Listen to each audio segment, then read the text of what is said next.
여기 이제 북문으로 와요. 그리고 성벽이 무너진 것을 확인하고 여기서 샘문에서 셀나무까지 가려고 했는데 더 이상 갈 곳이 없으므로 성벽을 살펴본 후에 골짜기 문으로 해서 자기 숙소로 돌아옵니다. 이것은 뭐냐면요, 무엇을 얘기하냐면요, 주님 앞에 낮아진 모습으로 옛사람을 버리려고 나아가지 아니하면요 성령과 교통할 수 없다는 것을 보여주는 것이라고 할 것입니다. 그래서 많은 그리스도인들이 골짜기 문과 북문 앞에까지 오는 동안 자기 생각을 버리지 못하고, 그러니까 옛사람을, 자기의 자아를 내려놓지 못해서 좌절하고 믿음에서 떠나게 됩니다.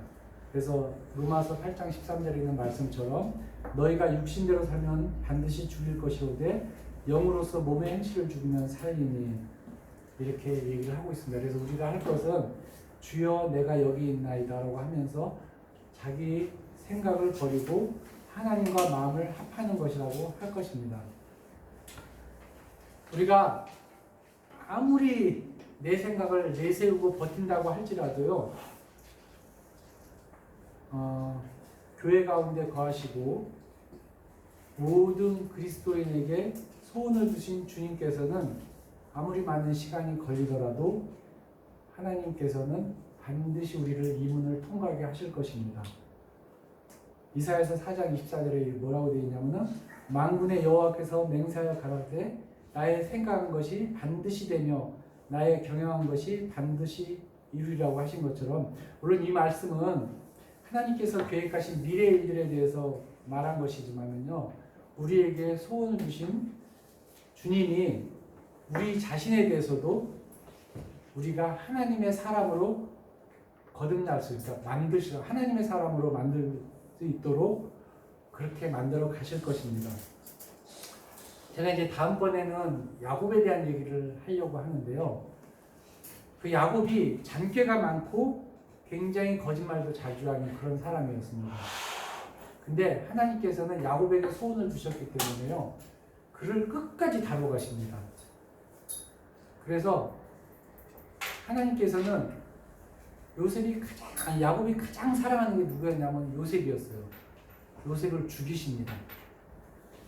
실제로는 살아있죠. 알죠? 근데 야곱에게 있어서는 요셉을 다시 만날 때까지 요셉은 죽은 자였어요. 죽은 자로 살았어요. 근데 그가 나이 130이 됐을 때 비로소 자기 생각을 내려놓게 돼요. 그게 성경 가운데 나오거든요. 그 생각을 내려놨을 때 하나님께서는 요셉을 돌려주십니다. 그리고 요셉이 바로 앞에 갔을 때 뭐라고 했냐면은 나의 나그네 인생이 130년이라고 얘기를 합니다. 그리고 험난한 세월을 살았다고 얘기를 하고 있거든요. 그가 자기 생각을 하나님하고 온전히 합한 거예요. 나이 130. 그러니까 그 나이 될 때까지 하나님은 그 야곱을 다루어 가셨어요. 그래서 기회가 되면은 그리스도인을 하나님께서 어떻게 나의 것으로, 그러니까 하나님의 것으로 다루어 가시는가 하는 것을 제가 이제 보여주신 건데, 이제 알려드릴 건데요. 그것은 뭐냐면은 하나님께서 우리에게 소원을 주셨기 때문에 그래요. 자, 그래서 버티면 우리 인생이 고달퍼집니다. 버티면은. 그래서 자아를 내려놓게 되면요, 그 다음부터는 하나님께서 내 안에서 일을 하실 것입니다. 느헤미야 3장 14절을 읽겠습니다. 분문은 백합게렘 지방을 다스리는 레갑의 아들 말기야가 중수하여 문을 세우고 문짝을 달고 자물쇠와 빗장을 갖추었고, 이제 비로소 이제 똥문에 이르게 됩니다. 5번째 문이죠. 똥문이라는 이름도 오직 느헤미야서에만 기록이 되어 있습니다. 이 문은 원래 이름은 하시드문입니다. 근데 하나님께서는 이 문을 똥문이라고 얘기를 했어요. 분문. 그래서 왜 그러냐면은 이 문을 통해서 흰놈의 골짜기로 나가요. 이 문이 저주의 땅이죠. 흰놈의 골짜기. 그래서 또한 온갖 더러운 것이 이 문을 통해서 성 안에 있는 모든 더러운 것을 이 문을 통해서 다 버렸습니다. 그리고 히브리에서 나오죠. 히브리서 13장 11절에 보면은 이는 죄를 위한 짐승의 피는 대제사장이 가지고 성소에 들어가고 그 육체는 영문 밖에서 불사른다 했던 것처럼 이 문을 통해서 밖으로 나가서 불살랐고요. 이것은 뭐냐면은 비로소 국문에 이르러서요 내 안에 모든 더러운 것을 버렸다는 것, 그리고 나의 성품을 깨끗하게 버렸다는 것을 얘기를 합니다. 근데 우리가 참 오해하는 부분들이 많이 있는데요. 제가 이런 얘기를 하면은요, 이런 얘기를 해요. 야, 내가 이제 하나님 안에서 모든 것이 깨끗해졌네? 이것을 통과했으니까? 이렇게 생각을 하거든요. 근데 이 분문을 통과했다 그래서 나의 성품이 깨끗하게 정화됐다는 것을 말하지도 않아요.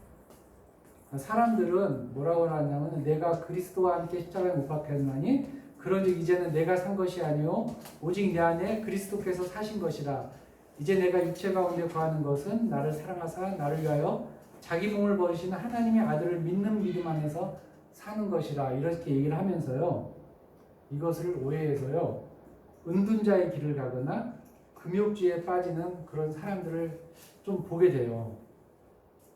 그런데요, 성품이나 기질은 바꿀 수 있는 것이 아닙니다.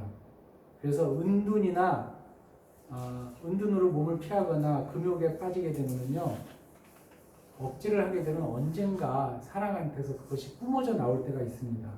아주 걷잡을 수 없이 뿜어져 나오게 되죠. 이것이 금욕을 한다고 해서 사람이 가지고 있는 원래 성품이나 습성이 바뀌지 않고요. 그리고 은둔자로 떠나게 되면 이 세상의 많은 영혼들을 누가 구원을 합니까?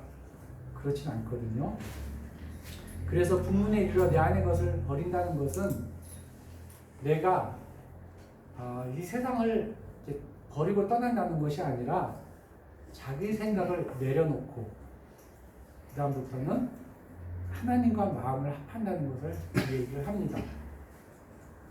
그 베드로가 그래서 이렇게 얘기를 했어요. 뭐라고 했냐면은 베드로전서 3장 21절에 육체의 더러운 것을 제하여 버림이 아니요 오직 선한 양심이 하나님을 향하여 찾아가는 것이라.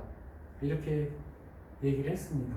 이것이 뭐냐면은 우리가 말했던 비로소 이제 영에 속한 사람으로 나아가는 것이죠. 그것이 선한 양심을 따라 분별하고 그리고 직관으로 성령님의 하시는 일을 지각하고 예배로 하나님과 교통하는 그 일을 하는 것입니다.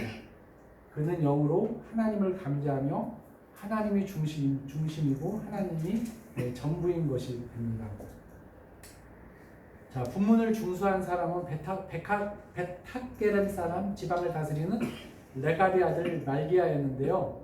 제가 가끔 감사 드릴 때 이렇게 이렇게 했던 것처럼 그 레갑 족속은 모세의 장인인 이드로의 후손으로 이스라엘의 중심에 들어와 서기관의 족속이라는 칭호를 받을 정도로 하나님에게 열심인 사람들이었습니다.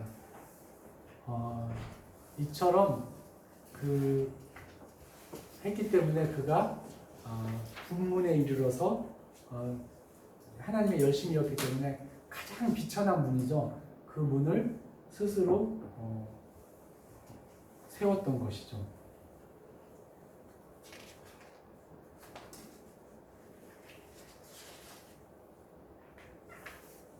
조금 어떻게 할까요? 조금 시간이 다 돼가는데 더 할까요? 어떻게 할까요? 끝내주죠. 끝낼까요? 네. 알겠습니다. 그러면은 분문까지 하고 그 다음에 이제 샘문부터는 또 다음번에 시간이 날 때 또 말씀을 드리도록 하겠습니다. 기도하고 마치도록 하겠습니다.